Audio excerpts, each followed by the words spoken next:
વલસાડના રામવાડી વિસ્તારમાં બિલ્ડિંગના ગેલેરીનો ભાગ તૂટી પડ્યો. ઘટનાના સીસીટીવી સામે આવ્યા. 30 જૂન રવિવારના રોજ 12 કલાકના અરસામાં બનેલી ઘટનાની મળતી માહિતી મુજબ વલસાડના રામવાડી વિસ્તારમાં આવેલા રામે એપાર્ટમેન્ટ 5નો બીજા માળે ગેલેરીનો ભાગ ધડાકાભેર તૂટી પડતા વિસ્તારમાં ભાગદોડ મચી જવા પામી હતી.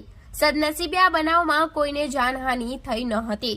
આ બનાવને પગલે વિસ્તારના કાઉન્સિલરે વલસાડ નગરપાલિકાના ફાયર વિભાગમાં જાણ કરતા ફાયર વિભાગની ટીમ તાત્કાલિક ઘટના સ્થળે દોડી આવી હતી.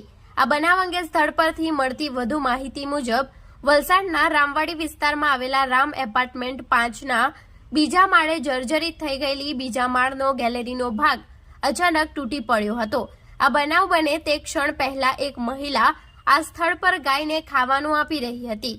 તેના નીકળતાની સાથે જ આ ગેલેરીનો ભાગ ધડાકાભેર રસ્તા પર તૂટી પડ્યો હતો. ત્યારે સતત ટ્રાફિકની અવરજવર થતી હોય આ રસ્તા પર કોઈ વાહન ચાલક કે રાહદારી પસાર નહીં થતું હોવાના કારણે મોટી હોનારત થતા અટકી હતી. આ અંગે વિસ્તારના માજી કાઉન્સિલર વિમલભાઈ ગજદર દ્વારા જણાવવામાં આવ્યું કે આ ઇમારત આશરે 40 થી 50 વર્ષ જૂની છે અને તે અત્યંત જર્જરિત થઈ ગયેલ હોવાથી આ ઇમારતને તોડી પાડવા માટે અગાઉ વલસાડ નગરપાલિકામાં રજૂઆત કરવામાં આવી છે.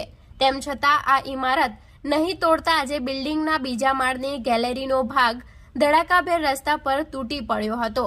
જોકે આ જર્જરિત થઈ ગયેલા મકાનમાં કોઈ રહેતું નથી, જેને લઈ વહેલી તકે આ બિલ્ડિંગ તોડી પાડવામાં આવે તેવી માંગ પણ ઉઠવા પામી છે. હું વિમલ ગજદર, વોર્ડ નંબર 6 નો માજી સભ્ય. આજ રોજ આ વરસાદના મોસમના હિસાબે રામવાડી રામ એપાર્ટમેન્ટ 5 એમાં આગળ નગરપાલિકા દ્વારા નોટિસ અપાઈ હતી કે જર્જરિત મકાનને દૂર કરવા માટે નોટિસ આપેલી હતી નગરપાલિકા દ્વારા. લગભગ 2-3 વાર અમે મૌખિક જાણ પણ કરી હતી નગરપાલિકામાં કે આ મકાન પડે એવું છે ને આ રોડમાં અવર જવર રામવાડીનો વિસ્તાર છે, ટ્રાફિકનો અવર જવર, એટલે અમે એમને કીધું જમીન દોસ્ત કરી નાખો.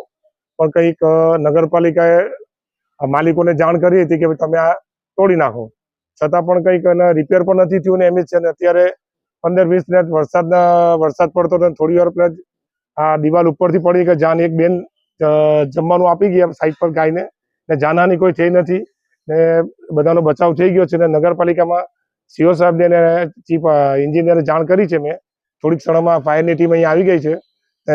જમીન દોસ્ત કરે એવી અમે અપેક્ષા રાખીએ.